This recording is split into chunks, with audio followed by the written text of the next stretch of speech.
అంతిమ దైవ గ్రంథం ఖురాన్లోని సూరే అల్ ఖలం సూర నంబర్ 68 ఆయత నంబర్ 4లో సృష్టికర్త అయినటువంటి అల్లాహ్ మహాప్రవక్త ముహమ్మద్ సల్లల్లాహు అలైహి వసల్లం వారు నైతికతలో ఉన్నత శిఖరాన్ని అధిరోహించాడని ఆకాశాల ప్రభువు విశ్వ ప్రభు అయిన అల్లాహ్ ఈ విషయాన్ని స్వతహాగా సాక్ష్యమిస్తున్నాడు.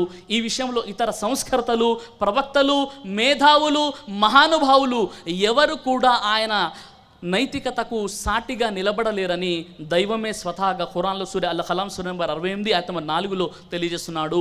వ ఇన్నక లఅలా ఖులుఖిన్ అజీమ్, ఓ ప్రవక్త ముహమ్మద్ సల్లల్లాహు అలైహి వసల్లం మీరు నైతికంగా ఉన్నత శిఖరాన్ని అధిరోహించి ఉన్నారు అని దైవమే విశ్వ ప్రభువే తన ప్రవక్త గురించి సాక్ష్యమిస్తున్నాడు. అంటే ఆయన ఎలాంటి గొప్ప నైతికతను కలిగిన ప్రవక్తనో మనం గుర్తించవచ్చు.